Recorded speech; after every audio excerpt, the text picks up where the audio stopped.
नमस्कार दोस्तों, मैं सिद्धार्थ आप सभी का बहुत बहुत स्वागत करता हूँ। जीवन में धन, मान, सम्मान, प्रतिष्ठा, ऐश्वर्य किसको नहीं चाहिए। ऋषियों ने भी श्री के बारे में बहुत कुछ कहा है। श्री केवल धन नहीं है, ये वो सभी बातें हैं जो मैंने अभी आपको कही थी। मान, सम्मान, प्रतिष्ठा, ऐश्वर्य। श्री राम हुए हैं, श्री कृष्ण हुए हैं, श्री हरि विष्णु हुए हैं। इन सभी के आगे भी श्री की ही उपाधि दी गई है। पंचतंत्र में भी कहा गया है कि जिसके पास धन होता है, श्री होता है, उसके आसपास अनजान व्यक्ति भी मंडराने लगते हैं। और जब उसी व्यक्ति के पास वो श्री, वो धन नहीं रहता तो उसके अपने रिश्तेदार उसे छोड़ देते हैं। श्री की इतनी महत्ता है। तो यदि आप भी इस श्री को अपने जीवन में उतारना चाहते हैं, यदि आप भी इस श्री को अपने जीवन में स्थायी रूप से प्राप्त करना चाहते हैं, तो ये वीडियो आप ही के लिए है। क्योंकि इस वीडियो में हम जिन शक्ति के बारे में बात कर रहे हैं, वही शक्ति श्री की अधिष्ठात्री देवी है। तो बिना किसी विलंब के आइए इस वीडियो को आरंभ करते हैं। पर उससे पहले कृपया करके वीडियो को लाइक कर लीजिए, हमें सब्सक्राइब करना नहीं भूलें। भारत की एक बहुत अद्भुत विशेषता ये रही है कि हम शक्ति के उपासक रहे हैं। शक्ति का अर्थ पावर नहीं है, शक्ति का अर्थ है वो परम तत्व जिससे ये संपूर्ण ब्रह्मांड बना है।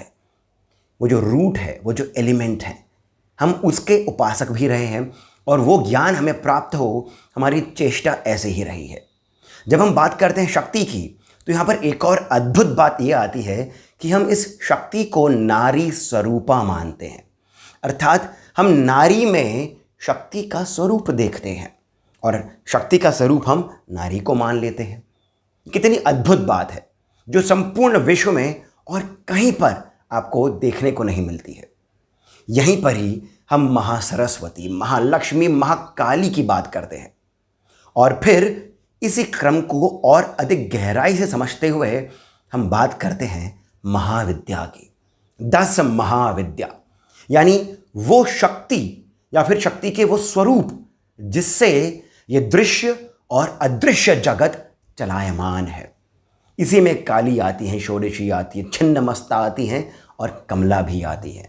यानी वो 10 देवियां आती हैं, वो 10 शक्तियां आती हैं जिससे स्वयं ब्रह्मा, विष्णु, महेश क्रियान्वित होते हैं। इसी को आधार बना करके आज हम बात करेंगे तीनों भुवनों की अधिष्ठात्री देवी मां भुवनेश्वरी की। महाविद्या का उद्गम कैसे हुआ था, इसकी बहुत ही सुंदर सी छोटी सी कथा मैं आपको सुनाता हूं जो देवी भागवत पुराण में आती है। माता सती और महादेव कैलाश पर बैठकर बातें कर रहे थे। तभी उन्होंने देखा कि कई सारे देवतागण जो हैं वे एक ओर जा रहे हैं आकाश मार्ग से। उन्हें अचरज हुआ कि ये सभी देवता एक साथ कहाँ जा रहे हैं। उड़ते हुए उन्होंने देखा कि नारद जी भी जा रहे हैं कहीं। नारद जी ने भी उन्हें देखा, वे उतर के आए और महादेव और देवी सती से पूछा कि हे महादेव, आप यहाँ क्यों बैठे हैं, आप क्यों नहीं जा रहे हैं उस यज्ञ में जिन्हें आप ही के ससुर यानी आप ही के ससुर दक्ष प्रजापति आयोजित कर रहे हैं। ये सुनकर माता सती अचरज में पड़ जाती हैं और वो पूछती हैं नारद जी से कि मेरे पिता एक यज्ञ कर रहे हैं परंतु उन्होंने मुझे ही नहीं बताया है। नारद जी ये बता करके चले जाते हैं, परंतु देवी सती के मन में अभी भी ऊहापोह चल रही होती है। वे कहती है महादेव से कि हे प्रभु, हमें नहीं बुलाया तो क्या हुआ, हैं तो वो हमारे ही पिता, हम चलते हैं उनके यज्ञ में। तब महादेव जो त्रिकालदर्शी हैं, उन्होंने माता सती से कहा कि बहुत सुंदर सी बात है, हमें अपने जीवन में भी इसे लागू करनी चाहिए। उन्होंने कहा जहाँ पर आपको सम्मानपूर्वक बुलाया नहीं गया है, हे देवी, वहाँ किसी को भी नहीं जाना चाहिए, और खासकर यदि वो कोई उत्सव है तो। ये सुनकर के देवी सती का मन शांत नहीं हुआ बल्कि और अशांत हो गया। उन्होंने कहा कि उत्सव हो या कुछ भी हो, मेरे पिता ने एक यज्ञ कराया है, मैं उसमें जाऊंगी। महादेव ने कहा आपको जाना है तो आप जाइए, मैं नहीं जाऊंगा। ऐसे कर कर वे उठ गए, वे एक और जाने लगे। वो चल रहे थे, तभी उनके आगे बहुत ही तेज एक प्रकाश का बिंब उत्पन्न हुआ। उनकी आंखें चौंधिया गईं। वे रुक करके दूसरी ओर मुड़े। तो वहाँ पर एक और तेज पुंज प्रकाशित हो गया। पीछे मुड़े तो वहाँ पर भी ऐसा ही हुआ।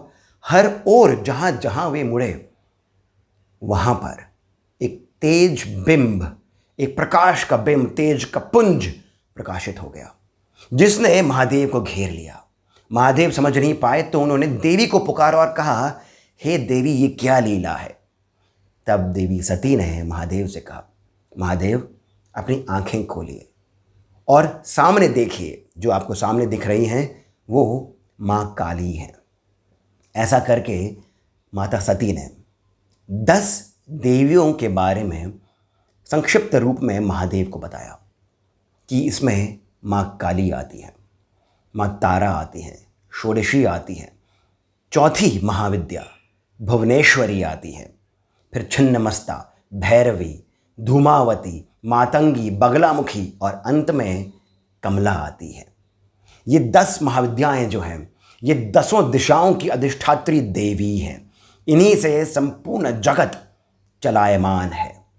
तो दोस्तों, ये जो छोटी सी कथा है देवी पुराण की, ये महाविद्या के उद्गम की कथा है। परंतु भुवनेश्वरी देवी के बारे में जो तंत्र के शास्त्रों में लिखा है और जो वेदों में भी लिखा है, वो मैं आपको बताता हूँ। बहुत ही सुंदर है। काली कौन है?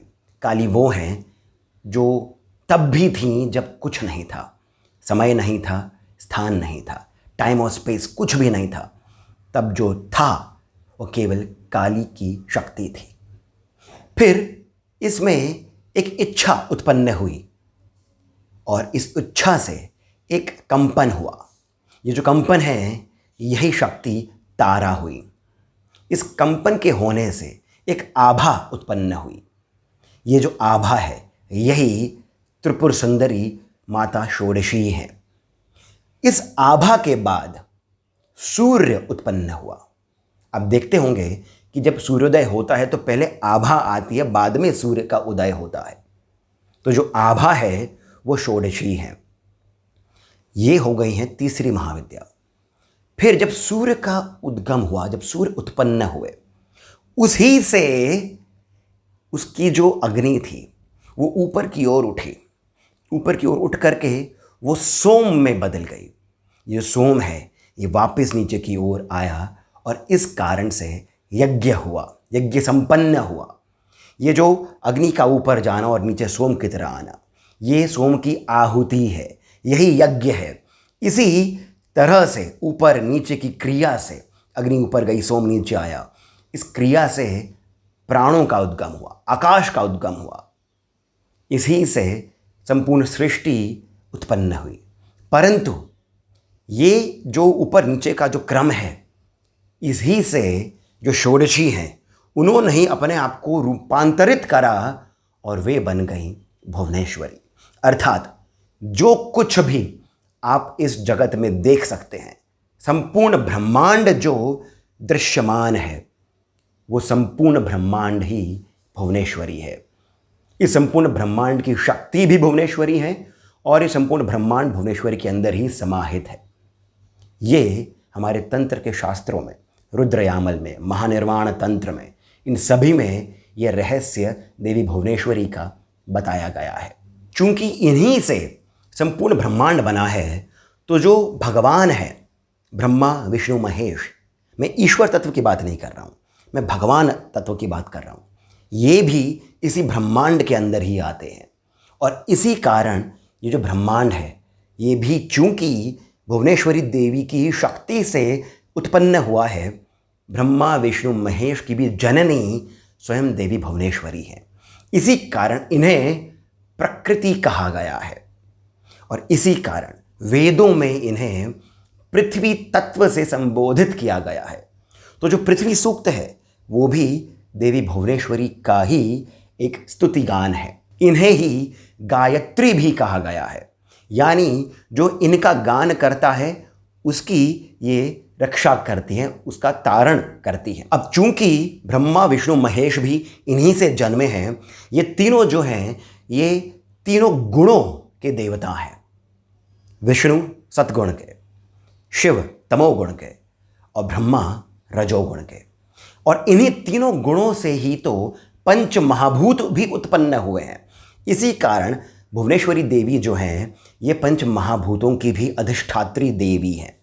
अब चूंकि ऐसा है, चूंकि ये पंच महाभूतों की अधिष्ठात्री देवी हैं, ये पंच प्राण की अधिष्ठात्री देवी हैं, इसी कारण तंत्र में इन्हें कुंडलिनी शक्ति भी कहा गया है। इनको पृथ्वी तत्व से जोड़ करके देखा जाता है, ये पृथ्वी तत्व ही हैं। इसी कारण मूलाधार की, जब हम कुंडली जागरण की बात करते हैं तो जो हमारे षट चक्र होते हैं उसमें जो प्रथम चक्र है मूलाधार, उसकी शक्ति भी यही भुवनेश्वरी देवी है। भुवनेश्वरी देवी संपूर्ण ब्रह्मांड की ये जननी है। इसी कारण जो त्रिभुवन हैं, पृथ्वी, स्वर्ग और नर्क, यानी जितने भी स्वर्ग हैं, जितने भी नर्क हैं, इन सभी की देवी भुवनेश्वरी ही है। इसी कारण इनके जो शिव हैं, इनके जो भैरव हैं, वो कोई और नहीं, स्वयं त्र्यंबक महादेव हैं, जिनका मंत्र जो है ओम त्र्यंबकम यजामहे, ये इन्हीं त्र्यंबक महादेव का मंत्र है। आप जब भी भुवनेश्वरी देवी की उपासना करें उससे पहले त्र्यंबकम यजामहे, ये जो मंत्र है, इसका आप पाठ 11 बार कर लें, देवी की कृपा अवश्य प्राप्त होती है। परंतु बात वही आती है कि हम देवी का तत्व तो जान चुके हैं, परंतु फिर भी इनकी उपासना किस प्रकार करें। तो इनकी उपासना का एक बहुत ही सरल उपाय है इनका बीज मंत्र। बीज क्या होता है? बीज को हम इंग्लिश में सीड कह देते हैं, परंतु इंग्लिश में यदि हम इसे ट्रांसलेट करेंगे तो बीज का ट्रांसलेशन आएगा एसेंस, अर्थात बीज जो है वो सार है। बीज को शब्द ब्रह्म कहा गया है। बीज जो है वही देव स्वरूप है, देवी स्वरूप है, शक्ति स्वरूपा है। बीज में ही संपूर्ण शक्ति समाहित होती है। इसी कारण जब आप भुवनेश्वरी देवी का जो बीज है उसका ध्यान करेंगे तब आप भुवनेश्वरी देवी का ही ध्यान कर रहे हैं, ऐसा हमें समझना चाहिए, मानना चाहिए, क्योंकि सत्य भी यही है। भुवनेश्वरी देवी का जो बीज है वो है ह्रीम, ह र ई और म, ह्रीम। इसे शाक्त परंपरा में इसे शाक्त प्रणव कहते हैं। जैसे ओम को गीता में प्रणव कहा गया है, वेदों में इसे प्रणव कहा गया, उपनिषदों में इसे प्रणव कहा गया है। शाक्त में, शाक्त परंपरा में प्रणव जो है वो ह्रीम है। अब थोड़ा सा हम इस ह्रीम का भी रहस्य जान लेते हैं। इस चैनल पर कितने वीडियोज़ में मैंने ये बताया है कि संपूर्ण ब्रह्मांड जो है वो वेदों के उच्चारण से बना है, वो स्वरों के उच्चारण से बना है। यानी जो वाइब्रेशंस होते हैं, जो कंपन होता है, उसी से संपूर्ण जगत बना है। भुवनेश्वरी देवी ब्रह्मांड की अधिष्ठात्री देवी है। इसी कारण जो इनका बीज मंत्र है वही संपूर्ण ब्रह्मांड का जनक होना चाहिए। ये किस प्रकार है? तो एक तंत्र शास्त्र है, प्रपंच सार तंत्र। प्रपंच सार तंत्र, ये तंत्र आदि गुरु शंकराचार्य जी ने लिखा है। इसमें जो प्रपंचेश्वरी देवी जो है वही भुवनेश्वरी देवी है। यानी प्रपंच, ये जो संपूर्ण जगत है यही प्रपंच है, इसकी जो देवी है वही भुवनेश्वरी है। क्योंकि सारा प्रपंच ही उन्हीं के द्वारा क्रिएटेड है, तो जो भी इसके साथ में आता है, अर्थात धन, ऐश्वर्य, लाभ, मान, सम्मान, प्रतिष्ठा, ये सभी जो इसकी दात्री हैं वो स्वयं भुवनेश्वरी देवी है। तो फिर इस प्रपंच सार तंत्र में कहा गया है, ऐसा आदि गुरु शंकराचार्य लिखते हैं कि वो भी ये महाविष्णु के माध्यम से ये बात कह रहे हैं। अर्थात इस तंत्र में महाविष्णु स्वयं कह रहे हैं कि जो ह है, जो हकार है, ये व्योम तत्व है, ये व्योम है, यही आकाश का सार रखता है। तो जो ह है ये अ से लेकर के उ के जितने भी स्वर होते हैं उसका ये बोधन कराता है, उसका ये बोध है। ह, हकार के बाद आता है रकार या फिर रेफ, इसे कहते हैं। ये जो रकार है, ये जो रेफ है, इसमें री, री, री और री, ये जो स्वर हैं चारों, ये आते हैं। इनका उद्गम इसी रेफ से होता है। फिर आता है ई। ई से बाद के जितने भी स्वर हैं, जिनमें विसर्ग भी आता है और बिंदु भी आता है, ये सभी इसी ई में आते हैं।